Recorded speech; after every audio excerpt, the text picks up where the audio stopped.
Showed up. Oh my God. So Daniel went through a summer change, huh? Yeah, so I think maybe it's time we start this meeting. Wait, where's our key people? Not saying that you're not the key person. Not saying that at all. I hesitate. He didn't hesitate long. No, yeah, you're right. You gotta keep it light, so you can't. See, you could do a class of 30. You could keep them all entertained. Oh, that's the whole point. I know. She's gonna find out the hard way. Oh, you don't know. Oh, boy, you don't know. The field trip we did in Windows. Oh my God. Okay, Last year we found so many. well, now we can start. So, welcome everybody. My name is Daniel Tulutau. Welcome to the August Poplar Grove Community Council meeting. We'd like to welcome all those that are online and those that are present here at the neighborhood house. Online people, I hope you can all hear me. Yeah, I think you can. So, let's see, we're just starting us a minute late here to make sure we give the appropriate Zoom etiquette for all the people that are logging on that just take a little bit of time to get there. So we'd like to acknowledge all of the members of the board that are present either in person or online. We have the Potts here, Dan and Karen, we have Emily Lang here as well. And online we have Marissa, who is our secretary, who is handling the screen share at the same time. So, And it's being recorded. So this will go out to the interwebs. We'd like to encourage you to, we've started trying to use our website a bit more, poplargroveslc.org. If you have an old Weebly address, that address still goes, it still works. We just upgraded this year. We got a little fancier and we got the actual URL. But all of our meetings of this year, since March onward, have been recorded and they've all been put onto our YouTube channel and they're available on the website as well under the meetings tab. You just need to scroll down. So if you miss any of the highlights, because I know you guys are so excited about that, you can always go back and relive the adventure of our community council meetings. Oh, yeah.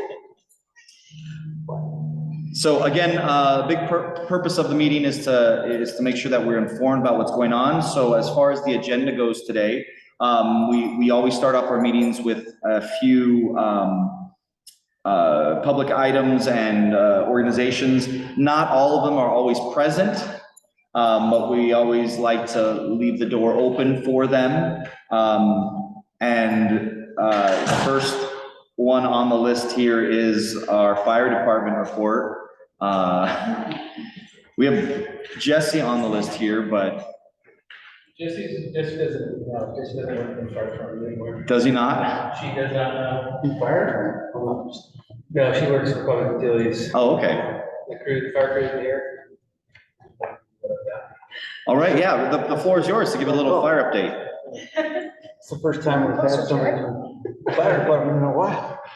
I know. Yeah, It's quite busy, but I get it. let's see. So, welcome. I'm here as a neighbor, but I also work for the fire department, the community relations division. So this is very appropriate if I can give you an address. Stand over here. So this month, what we wanted to focus on was since it's back to school, is children's safety, especially around vehicles, particularly, that's where the focus was. So anybody who has children or everybody operates vehicles around children this time of year. The kids out are new, possibly, or it's been all summer long and they're not paying attention to the traffic. And so we ask that you please pay attention around crosswalks and school zones, and obviously follow the laws and the lights on the school buses and such. I'm sure you've seen there was something recently in the paper this morning about cars passing the extended stop signs on the school buses. So just as a reminder, the rules are there for a reason. It's for the children's safety. It's very important. Also, if you are a parent or if you've got kids that are around you, to talk to them about vehicle safety, not only wearing their seatbelts, but talk specifically about how to cross the streets, how to utilize the crossing guards, when a vehicle's moving, where it's safe to be and where it's not safe to be. If you've got buses that they're getting on and off of, make sure to spend some extra time with them. This is just a good reminder time. Do you have a question? Oh, sorry. Can I interject? Absolutely. The West Side Coalition wrote a grant to help get, every month during the school year, we want to help kids travel safely to school on bikes or walking and learn safe crossing, and because they're short. Crossing guards. Yes, crossing guards. And we asked for money to be able to give them bikes, to give away helmets, to give also like boots, winter boots and hats. So it's really actually a grant from the Clean Energy, Utah Clean Energy, I think. Wait, no, You Care. Yes. Utah Clean Air. And it's to encourage alternate transportation instead of riding or driving a car. But we're trying to get maybe the fire department and the police officers to help volunteer at, get different people in the community to come and volunteer to help walk with the kids to school. We'll do it at a few different schools, but, we're gonna have like a little light breakfast for them, make it fun so that the kids can get used to police officers and firefighters and also be safe, like have safe walking models. So I'll keep you posted on that. We haven't heard if we got the grant or not. Sounds like a great program. But anybody can help if they want. Chad? Yes. So, and one other thing relative to that is that on 4th South, remember, we had 2 children hit there at what was it, 11th West or so. So Salt Lake City Public Utilities and whatnot put some bulb outs and contraptions down the street for buses and whatnot. Unfortunately, relative to the bike lane issue, those contraptions extend across all of the bike lanes down the side of 4th South, which is extremely wide. So that I thought was a significant oops. And I've had several bicyclists who aren't using it commuting wise, but they just want to safely go down the side of the street. So when they hit that contraption, they've either got to go out into the street or they've got to go up into the pedestrian walkway, which is tight. It's like a manway almost. And so it's extremely inconvenient. And so they meant well, but oops. So transportation needs to be alerted about that. Well, there's not much they can do about it. Well, I know, at this point. but It's a lot. maybe they need to be alerted. Yeah, about and I that. think a solution, I don't know what you guys think, but a solution might be to just stripe it around that. I don't know. It puts bikes out into the Be traffic. another chicane. Yeah, it's crazy. And there's like 3 or 4 of them down 4th South, so. Here's my understanding of it. One, they haven't finished the signage around these bulb outs. And I'm pretty sure that the idea was that they're going to make it so the bikes are meant to go around behind the bulb outs. Oh, I see. Because Yeah, the bus is able to pull up, and then people in wheelchairs in or whatever, and people can get on and off the buses safely. and again, like So I there is said, a- bicyclists can't really negotiate that at this point, so I don't know what the solutions might be. But they just haven't finished. It looks like danger, you know? Yeah, I hope it doesn't result in some crashes and we end up Well, responding. we have enough pedestrian bike issues, so we don't need more. Yeah, they're not very friendly. Bikes and cars don't mix very well. Following up, there's a couple other things I have to bring up, along with thinking about the child safety. According to FEMA, this is a good month to practice children's safety, and on reading.gov, which is Salt Lake City's emergency management page, there's some information about setting up a go kit in case of emergency. So if there's an earthquake or a tornado, that like we had a 2% chance yesterday, right? Are you guys pilots? No. That's Salvation Army. Okay. But there's information on there about building a go bag in case of emergency and things to put in there, thinking about your children's age and putting together diapers and toys and food and different things that if you have to leave your home for flooding or fire or whatever the emergency is, that you have a go bag that can support your family for a period of time. Goes right along with our community values. Run volume, this station right over here, which is Station 6, continues to be one of the busiest stations in the city. We run a ton of things. We also, if you weren't aware, we have the chat vehicle that is occasionally operating out of there. And once we get we're hiring a new social worker, which we have social workers now that respond with our smaller medical vehicle. And that's to help, not everybody needs to go to the emergency room. This is a solution for that. It helps people with other social needs and mental health needs. And so we're continuing to support that. We're currently hiring another social worker so we can put one possibly at this station full time. Can I ask, you said this is one of the busiest stations. What's the highest percentage of calls at the station together? I don't have those numbers. Traditionally, across the city, across the country, that is, you're about 80% medical calls and 20% fire calls. That's the standard. And this station falls pretty much in line with that. And we have some hot spots, that we go to often, some high use areas. But it's pretty similar to that. We also are in the midst of, we're currently hiring I was just thinking, firefighters get slammed. They work hard and they don't sleep. At this station, Chad used to work there, and firefighters wake up all night long. It's one of the hardest places to work in the city, that and Station 1, on like 5th East. Anyway, if the community council wanted to do something nice, Stop they by. could give them a card or a basket or something. I mean, I'll just. they love ice cream.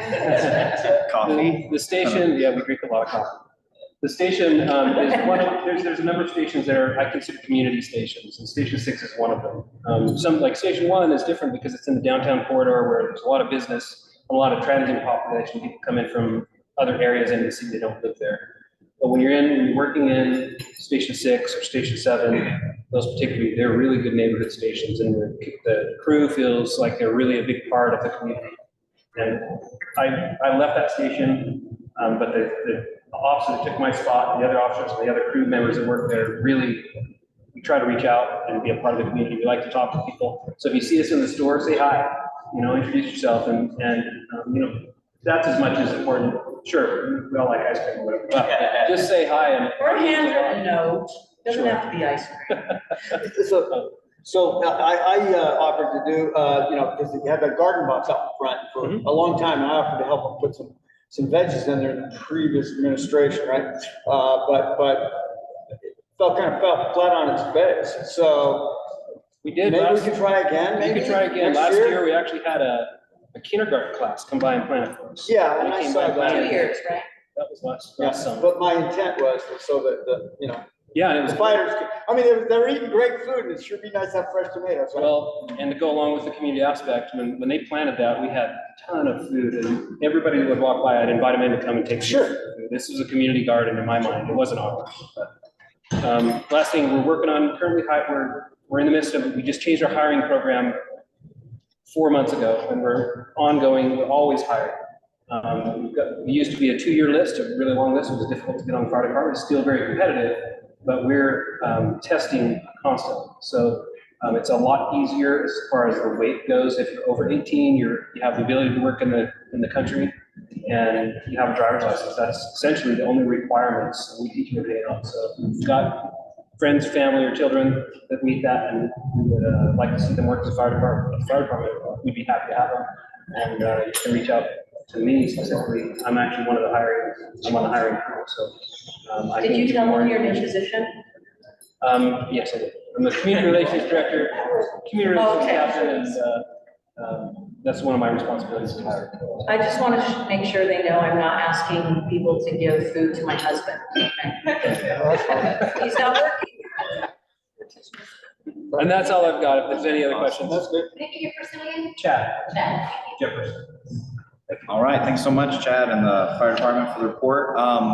Next, we'd like to roll on to one of our online presenters, Detective Oliver. It looked like you were on. You want to give us a quick police crime report recap? Yeah, absolutely. Sorry I couldn't be there tonight. We are doing safe passage. I think a little bit was talked about that this morning. We're doing a safe passage this week for some local schools. So I'm there earlier and not able to stay quite as late this week. Let's start off. It's been a while since we've met. What are the questions or concerns that you're seeing in your community? Uh, None. Well, usually you ask that at the end of your presentation. Yes, I had to catch you off guard today. That's why. Okay, so I will go over some numbers then, and if you want to think about some issues, and then we can talk about it after. This is Gavin on Zoom. Can you guys hear me? Yes. Yes. Yeah. Hey, I just don't have childcare tonight, so I'm not there in person, even though I'm 1 block away. Or right across the street. Just really quick, I'd heard about what happened to our neighbor Barb, the naked meth guy in the hot tub deal, and then he got back out, and then he was busted again on our street. So would love to hear if you have any information about, is that guy still locked up? Can he get treatment, etc.? Thank you. Yeah, and I have not actually heard. Barb's one of my favorites, so she hasn't contacted me about any of that, so I don't have any exact information about that concerning that. But I can tell you that if it was anytime yesterday or before, he's not in jail anymore. So if it happened last night, even, he's probably not in jail. And as far as the services that are available, for mental health or whatever, there are services available. Unfortunately, well, fortunately, it has to be his choice. So we can't commit for that. So, but if I'll look up the case number and give you a little bit more information next month once I find out exactly what happened to Barb.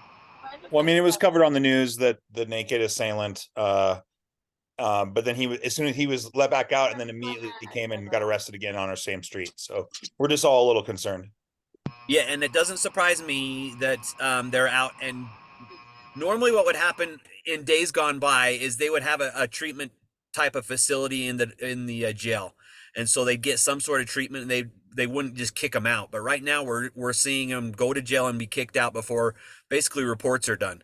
So that doesn't surprise me that it did come back. I'd like to look into it a little bit more and give you maybe a little bit more details concerning this specific. But yeah, absolutely, I will look into it. Thank you. You bet. Okay, so real quick numbers. And since we haven't met for a while, I just want to go year-to-date numbers for districts 2 and 1, a little bit of 1, even though it sounds to me like you're losing some of District 1 from what I've heard. Is that a fair assessment from Fair Park? No. Okay. No. So I heard it from Fair Park, so I sense a little hostility, so I will still go 1 and 2 then. Yeah, Okay. Fair apparently is trying to do some stuff, but hasn't talked to us or any of our people. So not officially, I've not heard anything. So we are waiting until they try to actually, yeah, so no, the boundary is still South Temple as it always has been for Poplar. North Darn, Temple, sorry. Nigel's Temple. just a menace. Okay. So we will go. So District 1 year-to-date numbers, we're actually down 11% in violent crimes, which is phenomenal. Across the city, we're down year-to-date 10.5% in violent crimes, which is a great number, and we want to see that continue to decline. For nonviolent crimes or property crimes, we're down 33% in District 1. That's ridiculously good, and I like to see that number.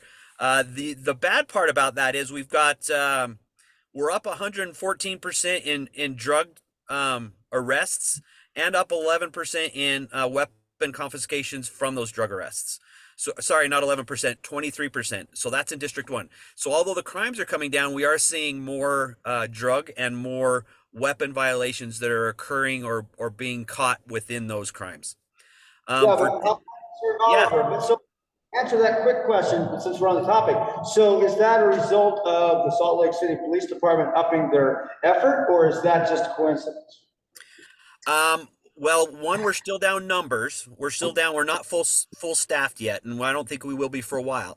So I think it's a lot more proactive work on the bikes squads that are not call responsive, and some of the other squads that have been set into place to do some of those activities. That, yeah, go ahead. Oh, yeah, you continue, officer. Okay, so let's just go over District 2 real quick. So year to date, we are down 14.1% in violent crimes. The only change we've seen, of course, is always the one that's the hardest to see, is we've had one more homicide this year than we had last year in District 2. And then for property crimes, total property crimes were actually down 33.4%. We have as of today, year to date, we've had 1,039 property crimes in District 2 compared to 1,500 from last year. So that's again a huge number, and we like to see that. But we're also seeing the same thing. We're up 41% in drugs and 28% in weapons. So even though the numbers are going down, the activities that are occurring that we are arresting people from, we're seeing more drugs and weapons offenses. So I love to see the numbers. The numbers are great. We just still need to be proactive in what we do. Oh, I just got a text from, no, Brian, I didn't. Brian just said in the chat something about bike safety. Oh,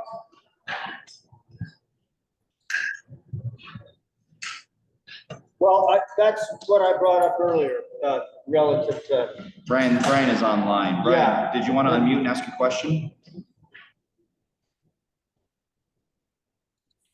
He probably doesn't know how to. Can you hear me, Detective Oliver? Yes, sir. Go ahead. Yeah, I sent you a text about what we talked about earlier about the safety issue concerning the bike lane on about a 1057 West and 400 South.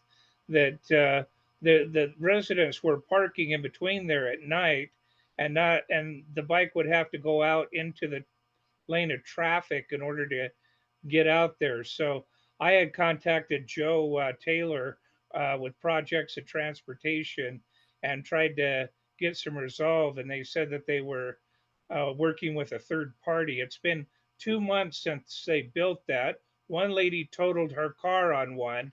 They're very unsafe and they're not being used. So I'm wondering if we can, since you're kind of in charge of public safety, if we can do anything about that.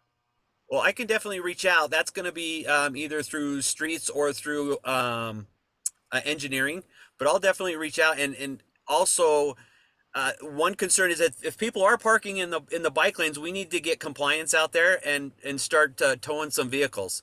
Well, they said that unless there's until they've created a no parking sign, they're not going to be able to enforce compliance, and that they've delayed getting a no parking sign there. So if they are parked in the bike lanes, it is an offense that can be impounded. So Well, even if there's no identified as a bike lane yet because it hasn't been painted. It's where they built all those concrete dividers on the street. Yeah, but 4 South, just by Navajo. Yeah.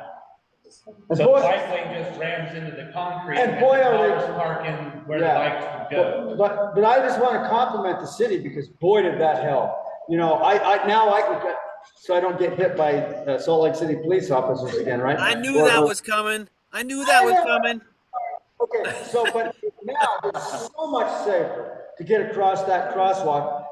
And I agree with Brian that it's just a real problem. And I mentioned it earlier with the fire department report with Chad, so. Okay. And I'll reach, and we'll see what we can, if we have any studies done as far as the law enforcement side.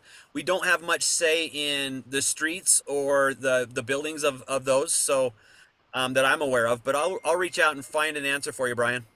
Thank you. You bet. All right. So numbers are good. If we have any other questions, I'd happy to answer them. If not, I'll stay on for a little bit, and I will look forward to the next meeting and the Groove in the Grove. One other thing that I noticed as far as the safety issue is down by the Fife wetland at the opening of the going over the bridge, there's a hole in the asphalt. So somebody could step into that. And that could be a safety concern for somebody. And Brian, I would recommend using the SLC mobile app on stuff like that, because that I'm honestly finding it's easier for me to get things like that done through the app when I'm on duty than it is trying to call people. So I would just take a picture of that and send it through the SLC mobile app. Thank you. Yep. Caller, I got a question. Okay, I heard a question. We got one in person, and then we'll go to the online questions. So Larry. Yeah, my question has to do with 900 West. Because I live there, so I'm more sensitive to it. But there's, the traffic's fast. So I tried to get some traffic limiting signs there, but my question is, what can we do about just making people go 35, even 40? I know you're overworked, but still. So good question, Larry. One of the ways is to get on the SLCPD website and put in a request for the motors and give them a specific location and a specific time, and they will come out and perform the traffic. They'll actually come out and sit on the street and do some of the citations and stuff. Then it's great when the community sends it, because then the motors know that it's a priority through the community and not through the police department. So that's one of the recommendations I have. If you wanted to do that, Larry, I can show you how to do that. Okay, and it's 9th West. It's just not a particular area. It's 9th West. From 2100 South all the way up to the freeway? Well, no. What he's talking about, we've talked, Larry and I have talked for years, but he's talking about because we restricted it down to one lane on each side. Right. And then really fast there, and that's way too fast. But is there a specific place you could have the motorcycle cops? Yeah, on 9th West. Yeah. And what south? And I think I'm pretty familiar where Larry lives, so I will I'll have him post up right in front of your house. there you go. Hey, I love your people over there. I go talk to them. Thank you so much. Awesome. Yeah. Great. Did we have an online question? Yeah. Vanessa? Yes, I was going to join in. Detective Oliver, actually, you left me a voicemail today, so we can connect one-on-one on this. But this is my first time joining the community council meeting. Welcome. Thank you. I just wanted to voice some concern. And again, this is related to the topic that I reached out to you about on the alley between 900 South and Genesee. Yes. Yes. So there's been a lot of activity going on that alley. I just wanted to raise awareness on it, particularly, with 43 Bakery going in and opening up relatively soon. Something that I'm working on, and I've reached out to the community council on this for support. My cleanup got moved from today to a different day because of the activity that's going on that alley. I didn't feel comfortable bringing in volunteers to do a alley cleanup. So I do want to just kind of raise awareness about that and see if there was any ongoing investigation or any really updates related to the alley and the activity that's going on there, because my understanding is it's an ongoing issue. Yes. From several years prior. So, and the sad thing is it's been really quiet. Yes. I've been down there. I try and hit Genesee as often as I can. I just talked to a neighbor that lives on that alleyway as well today. So he said that it is amping up again. So I will get back down there. I don't want that to get to where it was, because that was just crazy. So I'll make that a priority. Absolutely. Appreciate it. Yeah, I'm a new resident in the area. I moved in just over a year ago, and it's been quiet since I moved in, and I guess I've just been lucky since then. So I'm starting to get concerned, and I'd love to keep it on people's radar. No, absolutely. That's all. It'll be number one on the list in that area. So I will check. Awesome. Thank you so much. And yeah, I'll connect with you one-on-one about it too. Perfect. Thank you. Great. We have a couple more questions here in person. Hey, Joe Oliver, Ricardo again. Hey, how are you? I just got your text or email. I can't, one of the two. Probably both. But yeah, traffic has like been ramping up again. The alleyway behind my house is like the 9th west alleyways, like the 910 west alleyway's been like heavy traffic, people coming in and out from the house. I was wondering about getting that camera on that corner and the police just like watching traffic. I mean, we have like a resident, like prostitute that walks on that street. You can see her all day, all of the time. So I did put a request in for a trailer camera to go in front of the library. I have not heard anything. I'll put in another request. I know we are down a couple of trailer cams, but yes, that's one of the goals is to get a trailer cam there so we can not only watch the library street but down the road as well. As far as the alley, I'm gonna have to see if we can have some officers run that alley a little bit more often than it's being run because I know that car was dumped and we've had some issues back there. And hopefully Angela's still helping you. I try and stay in touch with her. Is that the case? She came over today. They had like a trailer parked in the front, and moved it to the back, and then went back to the front. And it was just like chasing a rat just around the entire premise. Yeah, it's whack-a-mole. It really is. And that's kind of the job is once it pops up, we have to knock it down, but it's going to pop up again, unfortunately, and we'll just have to keep whacking it. Yeah, I appreciate it. But I will actually text you or email you sometime tomorrow if I can find out exactly when that trailer camera is going to be put in. Perfect. I really appreciate that. Yep. Great. We have another question in person here. I just wanted to hear about the bakery. She said there's gonna be a bakery going in? Yeah, me too. Is it like you can go in and buy stuff or is it the generic or they deliver it everywhere? She's still on the line? It was Vanessa. Vanessa, yeah. Oh, yeah, I can speak to it just because I've seen the progress on it. It's not entirely new. They're active in the farmers market every weekend.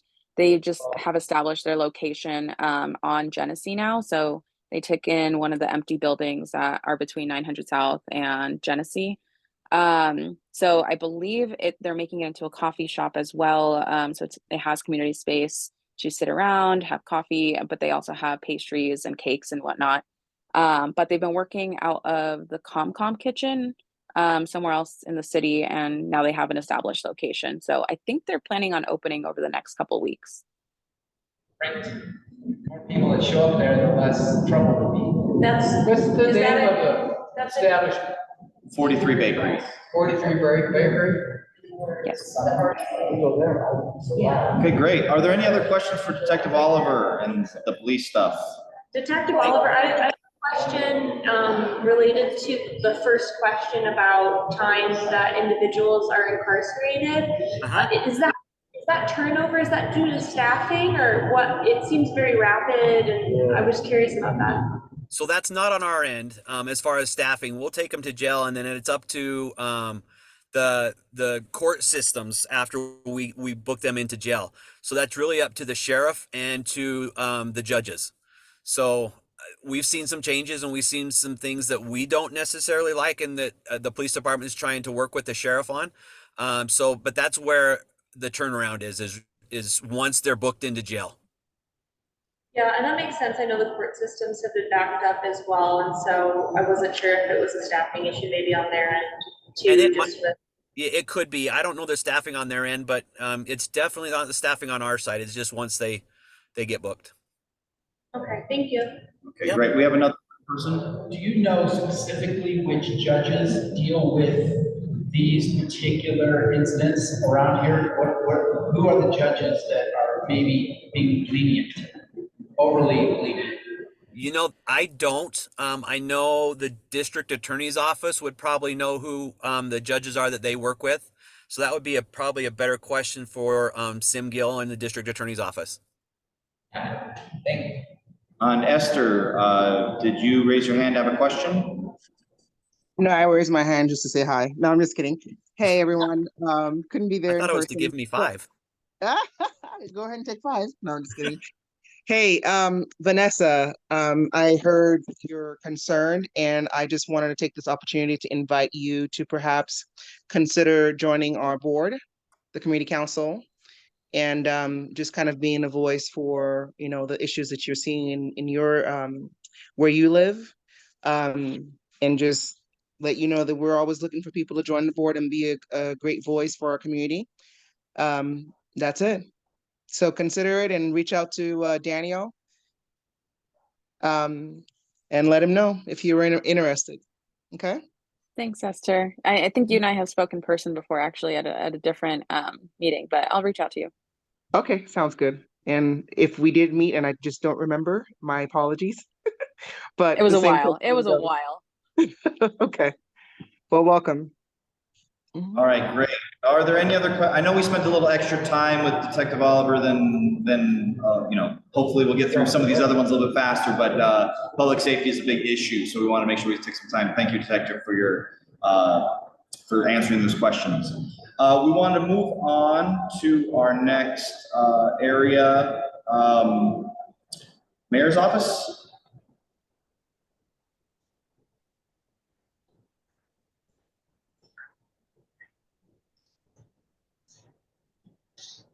I saw Bolton, last step Bolton said city council, was that?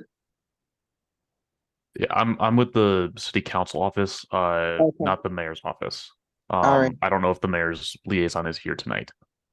She's here. We're just waiting for them to get up here. So okay. A little patience, Esther. Thanks. No, just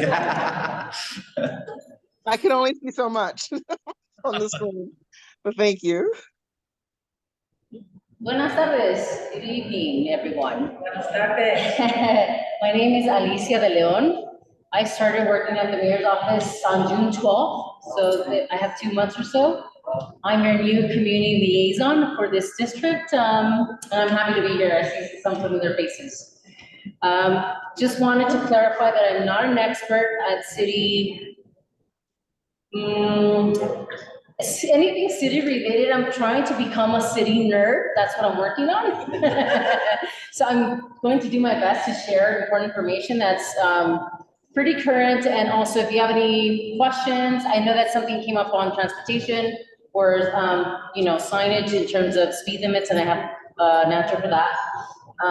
So yeah, if you have any questions, concerns, please give me your feedback. I have business cards towards the end of the meeting, and I can get back to you as soon as possible. So the first thing that I want to share is, and hello everyone online. So the first thing I want to share is that September is Idle-Free Awareness Month, and Utah Clean Cities is coordinating a press event on August 31st at the state capitol. The city sustainability department has a volunteer toolkit for the community to help get the word out. So the idle-free city ordinance encourages us to not idle for more than 2 minutes. There's some tips and tricks on this pamphlet, and I have some more if you want to take some, and then also some stickers. Moving on to the Planning Commission. Does anyone know an architect, someone who works in nonprofit work, real estate, urban design, urban planning? Yes? Awesome. The Planning Commission is has 2 vacancies. So I have some flyers if you want to apply, or if you want to recruit someone or recommend someone. It's a very simple process to apply. Please take one. So that's that. 2 vacancies for District 2, West Side representatives. Yeah. Let's see. In relationship to schools, the Mayor's Senior Advisor on Education has started a Slow Down Schools in Session sign project. They're being printed out this week. They are being distributed to all the Salt Lake City School District schools. They should have some left over. So anyone can go pick up some signs at the district office, Salt Lake District Office, or City Hall. You want to post it around your neighborhood close to schools. Okay. Who is that? Do you know the name of the Senior Advisor? Yes. Jennifer Newell. Oh, okay. Yes, you used to work for the district, right? No? I teach at Glendale. Oh, okay. Yeah. Seems familiar. I've seen you before somewhere. Any questions on that? No. Okay.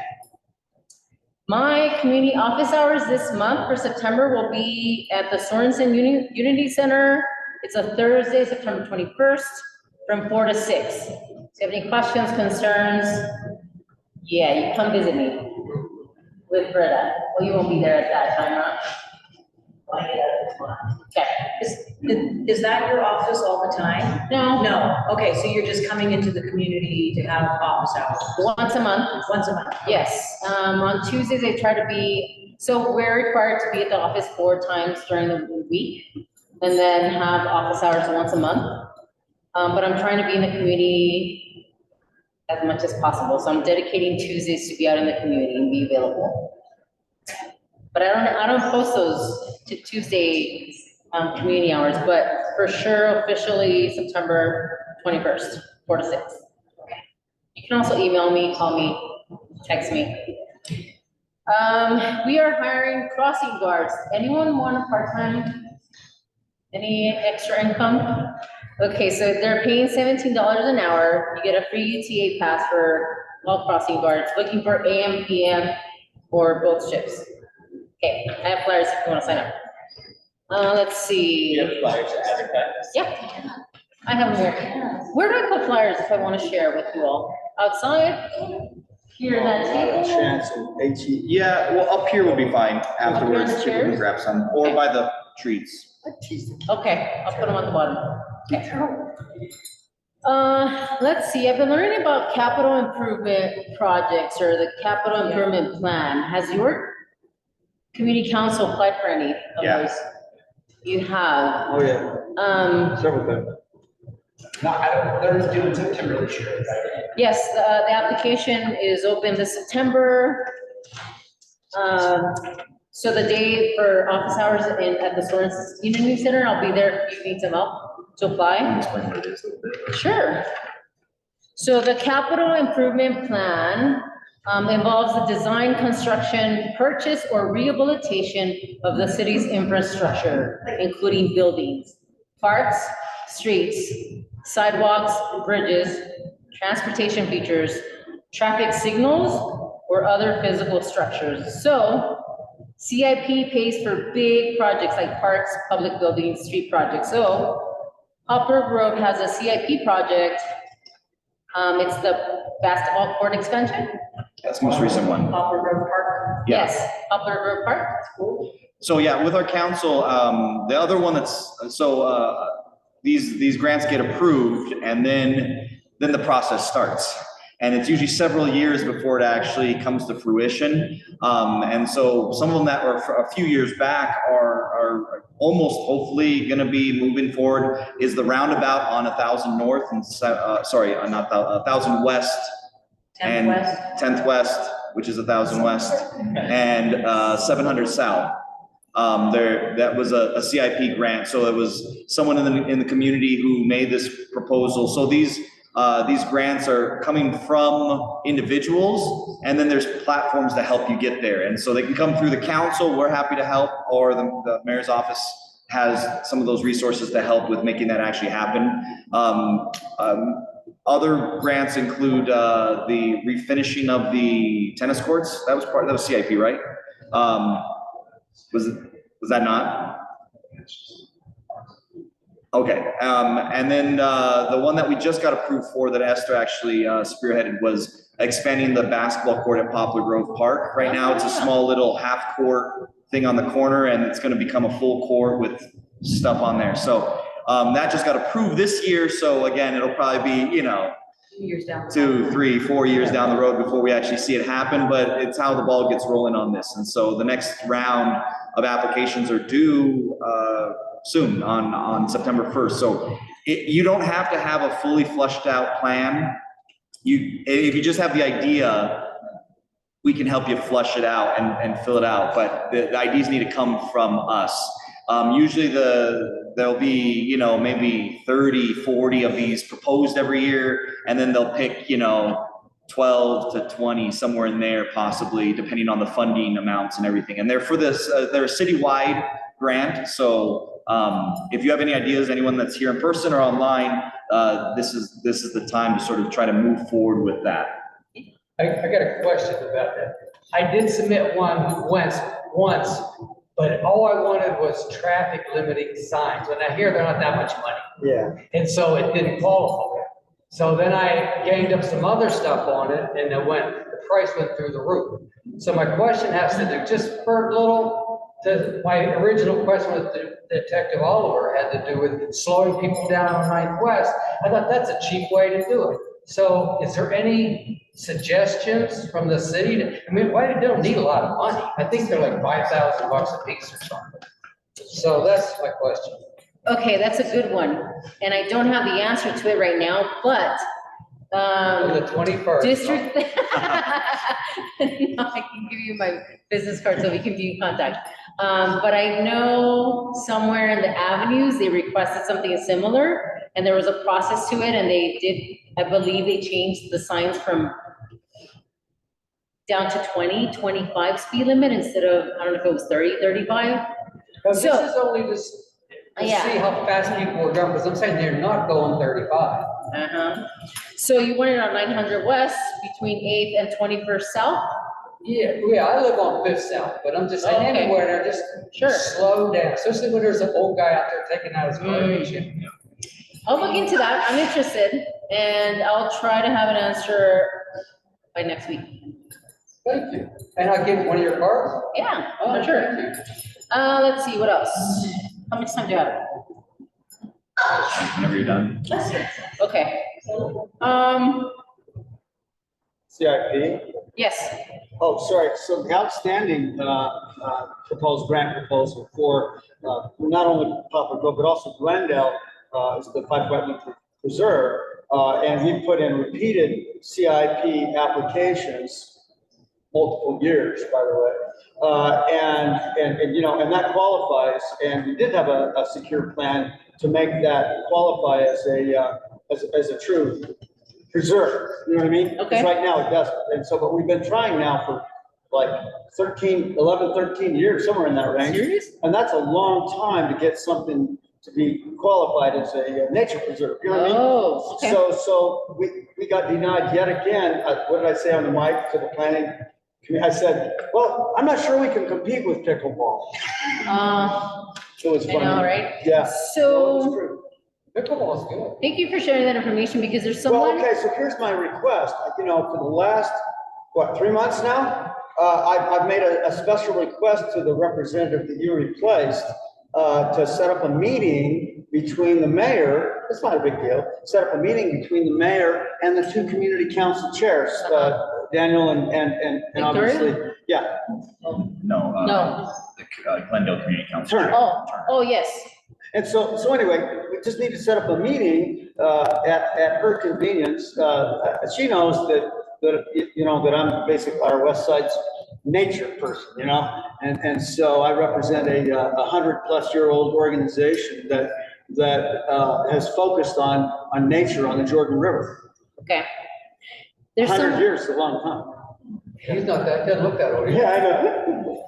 There's someone on the sustainability department that is an expert, I would say, in wetlands. Let me connect you to that person because he's starting a new program that I think would be feasible for what you might have proposed years ago. Would you be willing to meet with them? No, I want to meet with them. I've made this, Well, sure. I even went on the website to formally request a meeting. Okay. He said With the yes, that's mayor. what he was saying, yes. Yeah, yes. Okay. He'll meet with anyone. Well, Okay. no, I want to meet with, we want to meet with the mayor. We got to climb up the ladder here a little bit, and then it will trickle on down, we think. Yeah, get support from Okay. somebody in. Oh, we have support from both community councils, you know that. No, she's talking about it in America. Okay. All right, great. Well, now that we have Alicia and we don't have an interim Okay, thank person, we have a direct contact now Thank that you. we can follow up with. All right. The last thing I want to share, let's see, is that we need your feedback. West Side residents, perfect timing. The Salt Lake City Arts Council would like to seek your opinion on establishing an iconic public art installation on this side of town. We need you to scan the QR code and give your feedback, suggestions, please. They extended the period for opinions, whatever, suggestions until the end of September. Oh, So, till the end of September? yes, so very important. Okay, that's it. Do they propose I got a already question. for what the ideas look like? And I think the survey, the first step is just surveying everybody about everything, and then they'll take that to the table. So before Larry, Jason? What was the date for CIP? So the application starts September 1st, closes on the 30th. Yes, and there are 2 workshops that you can go ask questions or support whatever way at the computer center at the Sorenson Center, September 14th and September 21st from 4 to 8 p.m. Great, and Larry? Okay, the only, I have a client, it's a complaint, but I hope it's a nice complaint. Sure.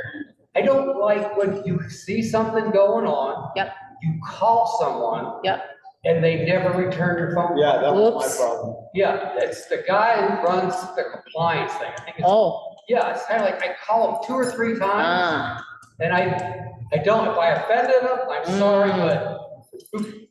Now you have me, so I'm your I have big connection issues to the city. with things he's doing, but I don't want him to be, rude, but. Yeah, okay. But I'll it's give you like my, return the phone call. I'll leave my business card and I'll make sure that I follow through with whatever you have going on. Last one, Dan?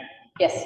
Yeah, so because we've submitted that identical CIP grant application twice, 2 or 3 times before, should we just photocopy it? Why don't you Change the email date it on to it, me? send it back in? You're the aide for me, so. Like, isn't Insanity doing the same thing, expecting different results? I know, So maybe we should rewrite it? but you're the one that said, oh, it might take 3 or 4 years. I'm no, from when they say yes to when it actually gets done. Yeah, Not from, but you no, what haven't I've even been gotten a told yes. by the- No, but what I've been told by the city is that it takes usually a minimum of 2 years. Most people agree. 2 years for a CIP grant to go through. Is it Dan? I am. Dan, I recommend you go to, best recommendation, go to the Sorenson Center on the 14th or the 21st, and you'll be able to talk to the person that's in charge on CIP grants, and perhaps they can give you recommendations on how to tweak it to perhaps get a path on not. I need, at this point, all these 13 years later, I just need to talk, I just need some top down. That's what we need. Okay, thank you. Okay. Cool. Awesome. Thank you for your time. Sure, thank you. Great. Do we have anyone from the House of Representatives here? All right. City Council Liaison, is that you, Cooper? Do you have any, or is there Alejandro here? No, I'm just an intern, so I have no updates for you. Cooper, no updates. No, I'm just kidding. You're good. Well, thanks for being on and reporting back for us. Yeah. Sean, are you on from the Sorenson Center? I am. All right. You hear me all right? I can share my screen and do 5 minutes, if that works for you. Great. Yeah. Hi, everybody. Do you hear me all right? I've got my different camera on. Sorry, gonna get the side view. I see a few familiar faces. Hi, Charlotte. I'm Sean Martin with the Sorenson Unity Center, and I'm gonna give you a quick update on Sorenson Unity happenings. Alicia mentioned the 14th and the 21st in the computer lab with the CIP assistants. Rachel will be there, who does the applications, and we'll have them up online. So, also, Alicia, make sure we have you for the 21st, which is fine. It should work all right, that we just make sure we know you're there if we don't have your quick form for your sharing time there. You're welcome to do it, and we've got time. So we have lots of stuff happening. We're in Glendale, but my heart is in Poplar Grove with both sides. In fact, Daniel just did a vocal fest there Friday night. So with Black, he did a great show there. We have other stuff coming up, and we do this every year. The last 10 years, the Friends of Great Salt Lake are going to be doing their arts program. They do an arts exhibit every year. This year, the gallery open will be September 8th, 6 to 8:30. They're going to hang it this weekend in our gallery. It's a free event, and it's they do an arts program and awards for different Great Salt Lake art exhibits. So that's September 8th, 6 to 8:30. There's also a group coming. This is in combination with Bamba Marile and Utah Presents. Cimarron This is free again. We try to do free and open to the public events as much as possible. September 26th at the Unity Center, they're going to do a workshop. The next night they're performing at Kingsbury Hall. I'm hoping that they're going to give some tickets away and have some set aside so that people that come on Tuesday could get free tickets to this performance at Kingsbury Hall the next night. It looks way cool. Bamba Marile has been a good partner doing dance workshops and singing and drumming for many years. Ongoing things, Monday, Tuesday night is Folklorico Non-Immigrants, a longtime Glendale Poplar Grove group practices Monday and Tuesday nights. All are welcome to come practice and watch. Tuesday evenings. This is the Spanish flyer. The Planned Parenthood is starting, or not starting, they've had it, but they're going to hold it at the Unity Center on Monday nights for a teen advisory council. Monday nights at Sorenson starting next week now that school is going. So if you have teens or know friends who have teenagers and want to be involved, they have several around the valley. This one will be for, I think, the city and the west side. There is also the regular Tuesday night wellness, Tuesday day afternoon wellness bus for chronic disease screening, cholesterol testing, good nutritional guidance. They're going to do flu shots coming up September 26th. That's a month through community health nursing at the Unity Center, 4 to 8. So free flu shots will be there. It's flu shot season time. And they're there every Tuesday anyway, the wellness bus for chronic disease screening. Also, Planned Parenthood is continuing on with their Teen Mom program. Tuesday nights, if you know any teens that are moms from 15 to 20 that need some support, 5:30 to 7 o'clock. I know they've got about 10 participants. They also provide free daycare during those 2 hours, and they provide stipends and dinner and support for teen moms who would like to participate. We are still doing tax help, volunteer income tax assistance.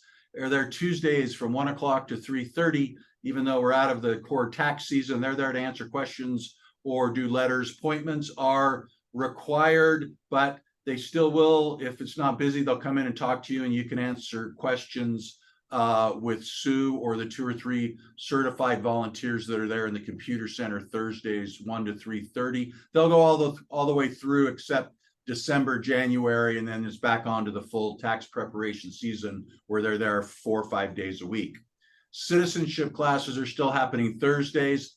Those classes are full, but people can come those Thursdays. They will give information out of alternative options, where they're at in the process with English learning, put them on wait lists. That's IRC Thursday at 6:30. Mundi is back on Saturday. Charlotte was a long-time Mundi piano instructor. They're back, they're expanded. They've got some more pianos. That's going to start September 9th through December 9th, Saturdays. They're doing kids and adults different times from about 10 o'clock to 3. Those classes are filling up fast, if not already. Free again to the public. There's the Spanish version of it. There's our September calendar. I wasn't able, I don't know if Edith is there. She works at the center. And I forgot, Edith, to give you some hard copies, but we're back to doing our calendar of regular things that are happening. We also have city meetings. I was late today because transportation was doing a zone 3 livable streets comment period on some traffic calming measures around Sorenson and Riley. So come on in, look at our calendar on the wall. We have the free computer center. Donated dental is still there. Doing discounted or free donated dental community action program is doing early Head Start. The county runs the multicultural center. The city runs the Unity. So the county manages the swimming pool, basketball, youth sports. So any comments with more pool hours or more kids activities, I suggest emailing or directing those to the county. The other thing is we would do an annual community fair in May every year. This year we're doing it in October. So it'll be October 5th. More information will be coming out I'll get it to all the community councils for opportunities for groups to set up a table. We'll have free food. We'll have entertainment from the folkloric dance, from Bomba Marile, and from other dance groups that are teaching kids dance there. So we welcome everybody. It's free. It'll be in the Sorenson Unity Center in the grassy area out back. Again, stay tuned for the more formal flyers to come out in the next couple of weeks with invitations if groups would like to table, if you're a nonprofit or a community group. And like a lot of folks, we're hiring teams, $20 hours a week. There's a teen program at Sorenson. There's a teen program at Glendale Library, as well as Central City and at Northwest. Our after school programs are full, except the K through 3 does have space at Sorenson, or they did a couple of days ago. Those are going to fill up pretty quick. But there was, last I heard a couple of days ago, some space for kindergarten for 3rd, but not for Mountain View because those buses where they pick up are full. Any questions, I'm happy to answer. Come visit. We welcome people from Westside, Glendale, Poplar Grove, everywhere. And hopefully, and if you need some meeting room space for community groups, reach out and we'll do our best. All right, thanks so much, Sean. We appreciate you keeping us in the loop. Yeah, again, while he might be located in the neighborhood of Glendale, we are it's still our neighborhood. Oh, yeah. So, awesome. Jake is kind of representative for Neighborhood House. He's probably out running around making sure that people are still getting in, but we are always appreciative of them letting us use this facility and be here in person. And then I don't think we have anyone from Neighborworks as well. Oh, we do. You were right here in the front. All right. Who's there? Hi, everyone. So what we've got going on at Neighborworks right now, if you remember back a few months ago, we were talking about like a SIM survey, which was community impact measurement. We are looking for volunteers to help collect those surveys that got sent out. And if you do, for every survey you collect, you get a $10 gift card. So we'll be doing that the next 3 Wednesdays from, I want to say 6 to 8 p.m., 5 to 8 p.m. And so if you're interested in that, let me know. That's a good way to earn some pocket change and also help us kind of measure our impact in the community. And I have flyers if you want one. Another thing we're doing right now, I need to bring these up with me. Oh, yes, okay. We are working with Salt Lake City Economic Development to put on a little fall festival on the 23rd of September. The whole purpose is to just highlight the local businesses that we have along North Temple. So we're pretty excited about that. We're hopefully gonna have a lot of vendors. So come check it out and kind of get a feel for what's in your backyard. We're really excited about that. And the other thing, September 23rd, Saturday, September 23rd in Madsen Park from 12 to 7 p.m. Good question. And I have flyers for that too, if you want one. And then the other thing we're doing right now that I didn't bring flyers for, but we have an adult kind of health care career pathway program that we're doing right now. So we have funding to help scholarship adults into entry-level healthcare professions. So if you know of anyone who's a good candidate for that, we're looking for like low-income or English second language folks to do that. And I can give you a business card because I didn't bring flyers. And that's kind of what's going on with Neighborworks right now. So awesome. Thank you. It's good to have you here. Thanks. And so that took a little time, more time than we initially planned, but I think those announcements are the most important part of our community council meetings, making sure that we're in the loop of what's going on. We do have some announcements from the council, either stuff that we're involved with or that we think are extra important and don't fall into any of these categories. So first up, one of the important spaces, so Sorenson Center is in Glendale. It's a great venue, it's a great place. We have a venue that also has a lot of events happening right here in our neighborhood, and that's the Sugar Space. It's right north of 200 South. It's right in the neighborhood. It's kind of a hidden gem of a space. There's a lot of different activities going on. One of them that's pretty constantly going, a resident of our area, Utah Slim, hosts these open mic nights. They happen on Sunday evenings.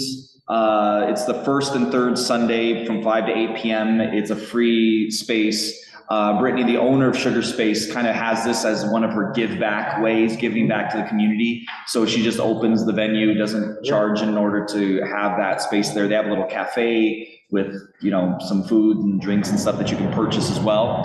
But if you have any interest in being in it or just visiting to watch it, this is a great way to support events happening right here locally. Charlotte? I just wondered if they're serving alcoholic beverages at that time.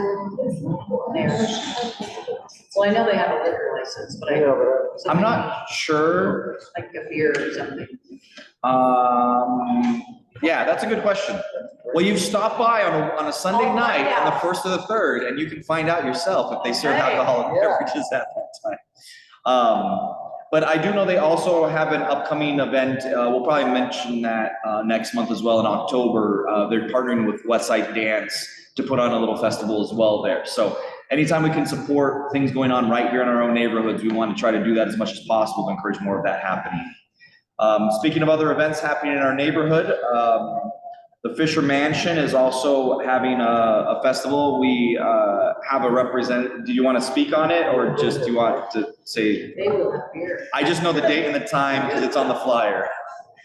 Yeah, so this is an event that is put on by Salt Lake City in partnership with the new Fisher Brewing. So, you know, it's been a huge priority of this neighborhood forever to try to get the mansion out of disrepair and back into being part of the community.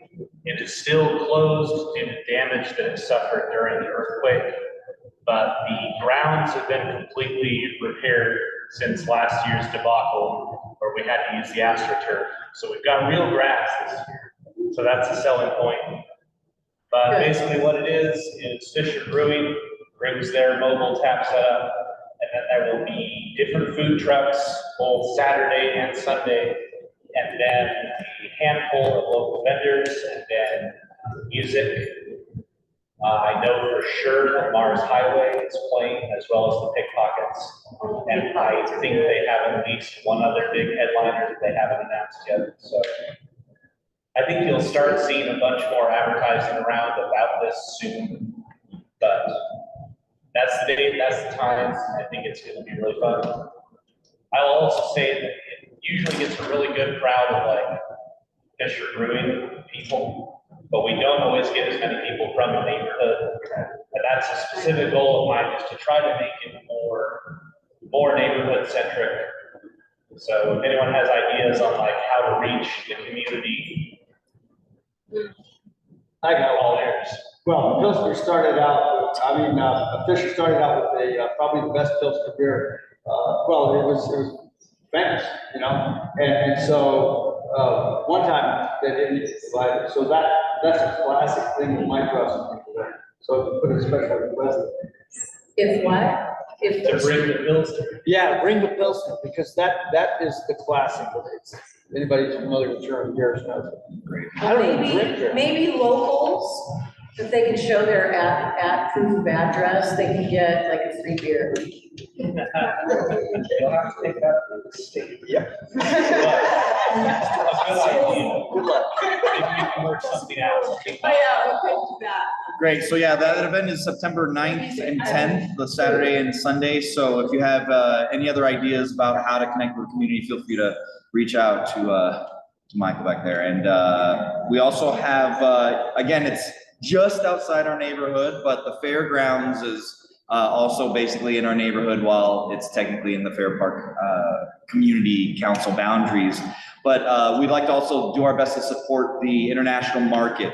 This was a big, this came about from a push with the West Side Coalition and other local groups to try to create a new venue for local artisans and vendors and food people and entertainment and things. Last year was the first year of the international market. It was a series. They did a series of them, and they were continuing that this year. They have a few more coming up. We're not doing it in the month of September because of the state fair. So there's 10 days of state fair fun that you could just go and check out that goes on. But in October, October 7th, October 28th is when they're doing that as well. So if you can find time to support that on those Saturdays, feel free to check that out. Again, all of this information, we're gonna put this into as much as we can. Well, definitely our stuff and as much of the other stuff as we can gets put into sort of a recap email. And so if you would like to get that email and you aren't already getting our emails, you can join our mailing list on our website or on a sign-in sheet that's over here by the treats. We'd also like to mention our treats today, our refreshments. For those that are not here in person, you're missing out on Canela Bakery's stuff. They aren't a sponsor in that sense. We try to sponsor them by actually just buying their stuff. If you want to help a small business, don't ask them to give you free stuff. Get them and go buy their things. So we just like to give them a shout out as well as trying to support our local businesses as well. But feel free to sign up to the list. We'll try to put all this into that recap email. So if you missed a date or a time or something like that, not only can you watch the whole video to catch that one thing you missed, you can also just look at the recap email. And then the last announcement from us particularly is in regards to our big community council event, our Groove in the Grove. So this is basically the biggest thing that we do every year. So we'd love to have as much support as we can. It was basically a street festival party event that we have going on. It'll be September 30th from 11 a.m. to 3 p.m. There's dozens of organizations that are there tabling. We'll have a bounce house. This year we're going to add a photo booth by DB Productions, which I own. That's great. We're also working on. We're toying with the idea of doing a root beer garden. So it's basically like a beer garden, but it's for those that are 21 and up and 21 and down. So just having some opportunities to engage with the community. I think we're going to have a rock climbing wall there, as well as the fire department will come out with their truck. And so it should be a cool time. It's held right in front of the police precinct there on 700 South. And we shut down the street and we have just a big party. So it's a good time to try to invite your neighbors out to come and just sort of get to know each other and build more sense of community there. So if you have any desire to be of any help to that, if you're not on the council, community council's board, you don't have to make that kind of a commitment to be helpful for this particular event. So if you or know of anyone that would like to get some volunteer hours, this is a great opportunity to do that. We have different capacities that we could use your help preparing, getting into that, and on the day of. So feel free to connect with anyone on the board to. Music and entertainment and food. Great, yeah. What's that? Yeah, so we're also, there'll also be live entertainment. We have artists that will be performing, dance groups, singers, aerialists. Yeah, whatever there. Whatever, yeah, that thing as well. So it should be a really cool time. More info will be coming out and we'll have more info on our website at poplargroveslc.org. And then the last announcement goes into our last presenter as well, and it's about our welcoming week. So I'll just turn the time over to you. You can have the floor. Roxana? Yeah, come on up in this area so they can hear you online as well. Hello, everyone. My name is Roxana, Orellana, and I am the policy advisor for refugees and new Americans for the mayor's office. New to the position about 6 months, or no, what are we, September, August, so since January. And I've heard about Groove in the Grove. So, and I thought, this would be a great addition to Welcoming Week. Yes. Basically, Welcoming Week is an annual campaign that was created by Welcoming America, and Welcoming America is like an international nonprofit that works on bringing people together to make communities more inclusive for everyone, including immigrants. And they do so by, they do a variety of things. They have a conference, they have this week-long event. I didn't send the presentation to you, so you can't see it, but I'll tell you about it. So Welcoming America is a nonprofit leading the movement of inclusive communities becoming more prosperous by ensuring that everybody is included, including immigrants. So this week, this year is September 8th to the 17th. And basically what we do locally is we partner with the county.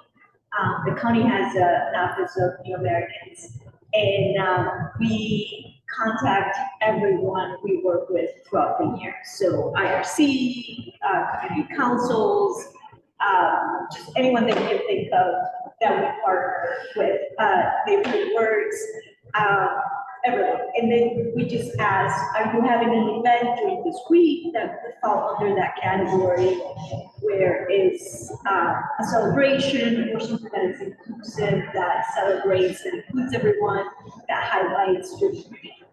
So I reached out to Poplar here, and they asked me to come and tell you about Welcoming Week. So this year, there's an entire list, just like in 2016, and we have an entire list that will be on the website, so you can go on there and see what events you can attend. The city specifically is going to do a welcoming walk, and it's going to be at Washington Square. It's going to be the mayor and with like the entire community, and it's always Get closer to that. Oh, The rain is making it so that it's right. okay, sorry. So we're having a welcoming walk, and it's gonna be around Washington Square, and we're gonna have a tree planting and dedication for dedicated tree in Washington Square, where City Hall is, for refugees and new Americans of Salt Lake, of Utah, everyone. So I'm here to invite you to that, but also to see if you're interested in partnering with Ruth in the grove. Tell her what you want to take, you want to come and take. Well, actually, I could I'm do just that. I'm just trying to. No, but also what we do is just basically we make you a sign that says, Poplar Grove Council welcomes you, or something like that. So it's showing that you're part of this inclusive community, and you welcome everyone, that sort of thing. So, and then we take your event and share with everyone we work with. So it's kind of you tell people that you're an inclusive event, and then we share that information with everyone, and then list your event so people can see what events are going on. And I know it's past that time, but it doesn't matter. It's right. Right. So again, it goes from September 8th through the 17th, and other things that we're doing in the city besides that planting, and that is September 14th from 12 p.m. to 1:30. And then there's also an art show at the Arts Council gallery. I can't think of the name right now. And we're also doing another event, which is for the recent arrivals from Afghanistan. We're gonna do a safety seminar, just kind of teach them different items like fire safety, local laws, that sort of thing. So that is something, again, an example of an inclusive event. And then another item that we're doing in the city is I printed these postcards that and handed them out to all city employees, and they can write a note if they like for a new arrival someone who just moved to Salt Lake. It doesn't necessarily has to be, a refugee or anything, just anyone. And then so the employees will say, here's where you should go and eat, or this is the best neighborhood, or just that sort of thing. Yeah. So a way people feel welcome. And then the other program, well, any questions about that? We do it every year. So for example, if this year, if you want us to list this event, then I would just add it to the calendar. And then I would give you a sign that says, welcome week, belong here, Poplar Grove, or whatever, with the road welcomes you, that sort of thing.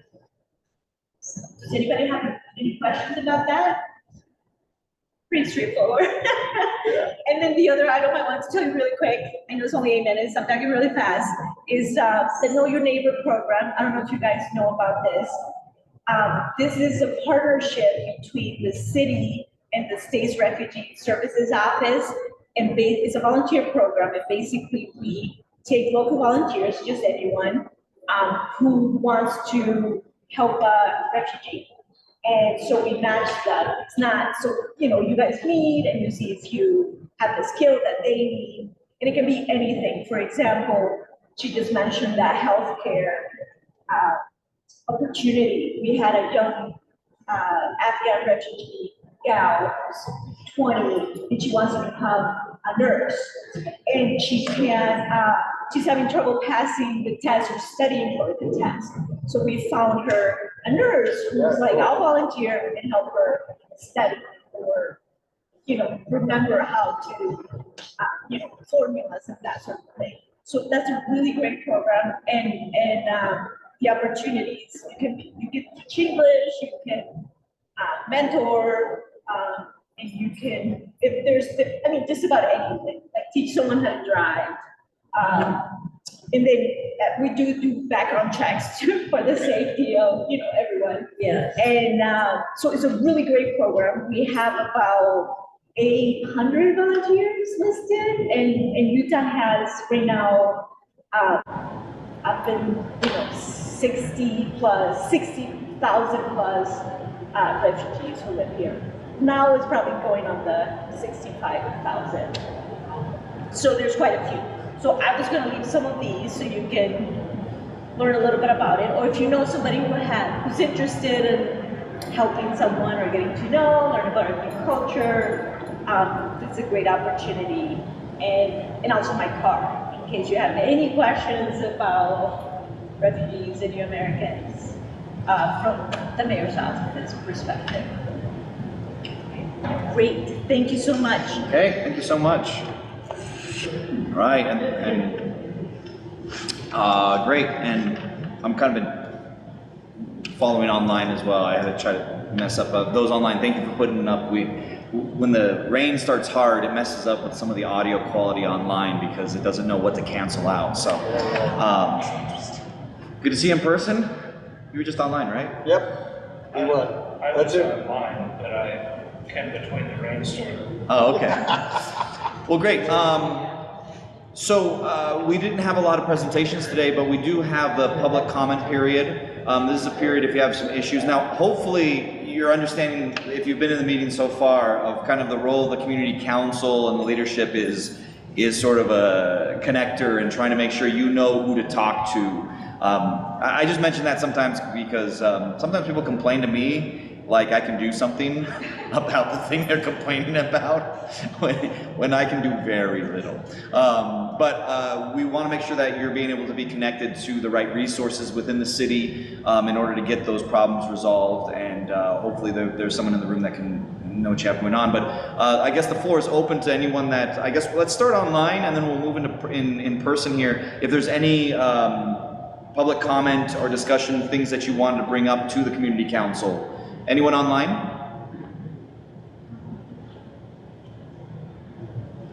And you missed the chance. All right, and in person. Gavin's announcement. Oh, yeah, Gavin did leave an announcement. He did want to mention that KRCL's annual 909 Day Block Party and record sale is happening Saturday, September 9th. So it's the same. So you spend some time at the Fisher Mansion, and then you're just in the neighborhood, so you can swing on up over to to the block party as well. So it's happening at the station's location on 3rd North between 5th West and 6th West. So if you need more information on that, I'm sure you can check out KRCL's website. I would hope they'd have stuff on there for that. Awesome, right here? Yeah, so we got confirmation this week that the Little Caesars Love Kitchen is coming to our neighborhood.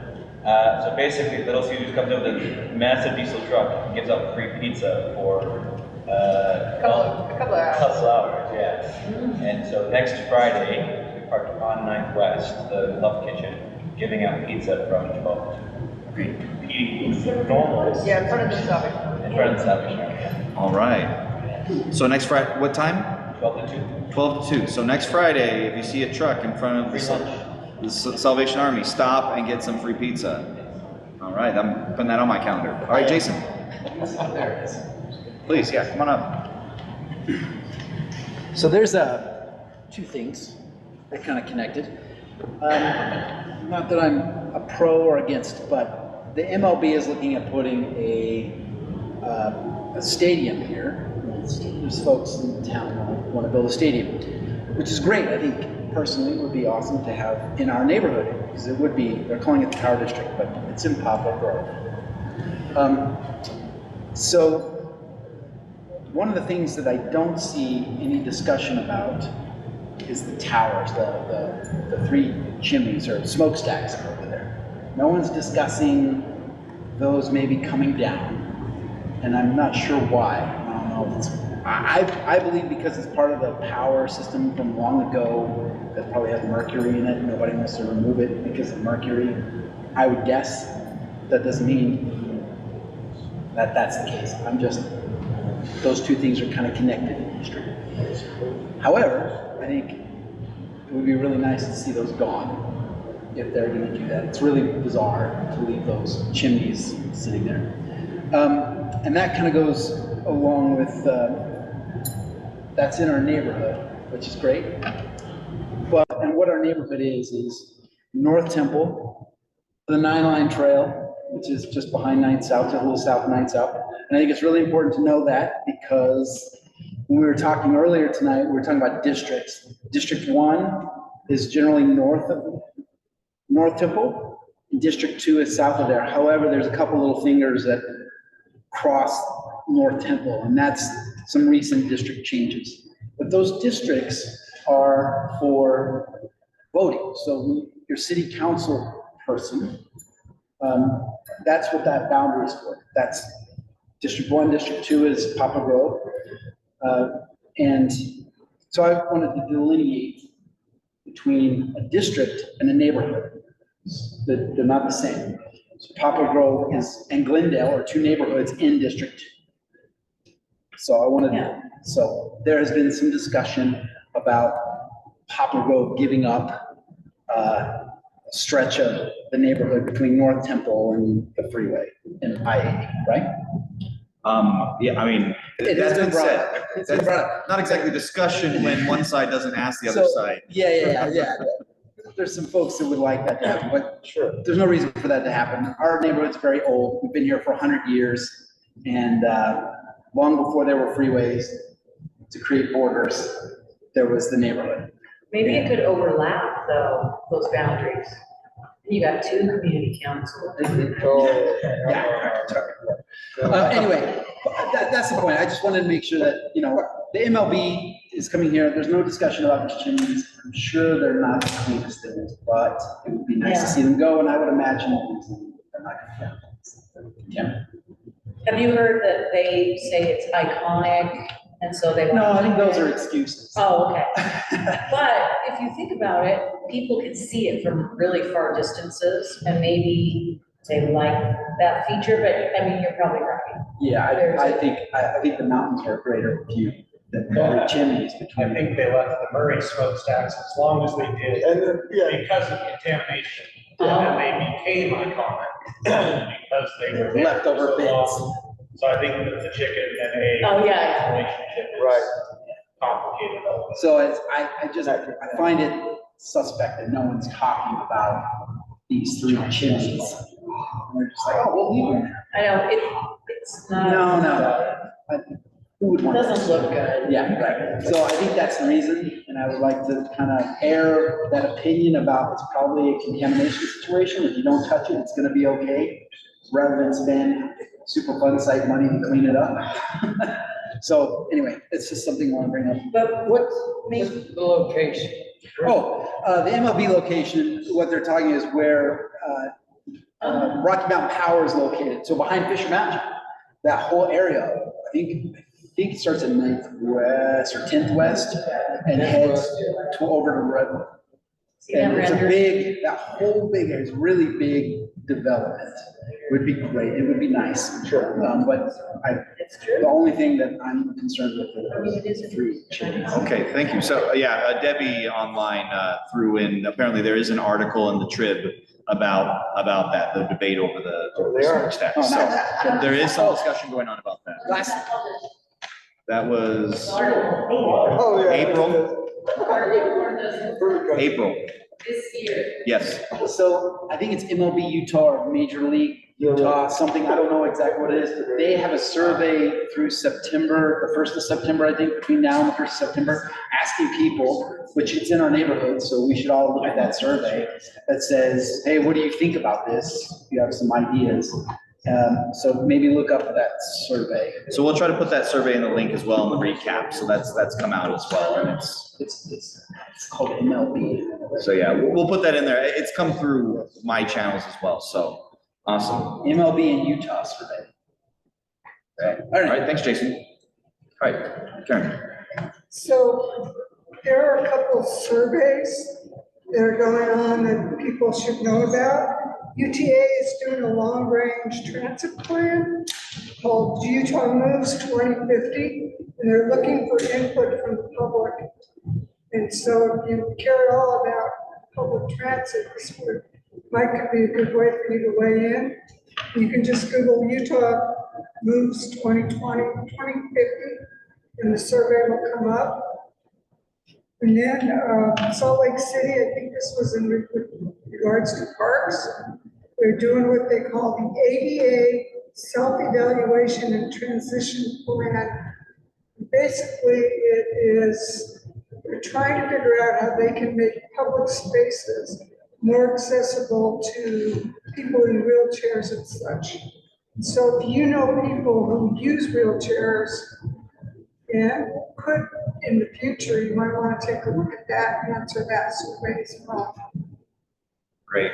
We'll put those into the recap as well. There are a lot of surveys going on right now, which might feel a little daunting for some people, but then you can't complain afterwards when you're like, oh, I don't like this or that. It's like, well, you had a survey and you didn't let anyone know that you don't like it. I mean, sure, they still might do it anyway, but at least you got to tell them you didn't want it. So,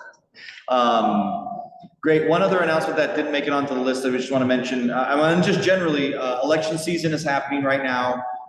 We do encourage you to be informed. If you are hearing this message and hearing me talk right now, I can be pretty sure you're an informed citizen in the area. So try to get the people that aren't here to vote and to know who to vote for and those types of things. In order to help facilitate that, the West Side Coalition, and again, as an introduction, we've had them come in before, but the West Side Coalition, again, is an organization that's made up of the West Side community councils and other general leaders from the West Side. And that's the 6 West Side community councils, which is Glendale, Poplar Grove, Fair Park, Rose Park, Jordan Meadows, and West Point. So each of those community councils has a representative. Generally, it's the chair of the board of each of those community councils. So I'm a member of that. We usually have an appointed representative, and then they have 6 other at-large positions. But if you live on the West Side or work on the West Side or own property on the West Side, you are a member of the West Side Coalition. So any of those things, if you are connected to the West Side, you're part of that. And so they are hosting a candidate night, which I think is actually the night before our next meeting. So it's September 26th, Tuesday night is their candidate night. It will be held at the fairground. There'll be some food from Santo Taco, and there'll be a mayoral debate for the mayor's office, along with representatives from the other elected officials. Congressional district candidates will be there. Okay. Yeah. And so, but they're not going to be debating. No, they may speak. They make mistakes. But they'll be there, representatives will be there if you want to go talk to them, congressional candidates as well. But the mayor's race is the big thing that's going on right now, so those will all be present. And then the following day, again, is the 27th, is going to be our next community council meeting. Did you have a question? It is 6 to 8? You did the flyer. I did the flyer, but I think it's 6 to 8:30. yeah, that sounds about right. Yeah. So well, if you go to, Is that the Promontory building? so if you go to westsideslc.org, that is where we will have all the details once they are finalized. So there's nothing on there right now, but that'll also be the place that you'll go, westsideslc.org, to submit questions that you would like to have the mayors talk about. And there will be a lot of tabling as well from local organizations. Yeah, so it'll be a great time again to continue to build community right here in our neighborhoods. And so were there any other public comments that people that want to make?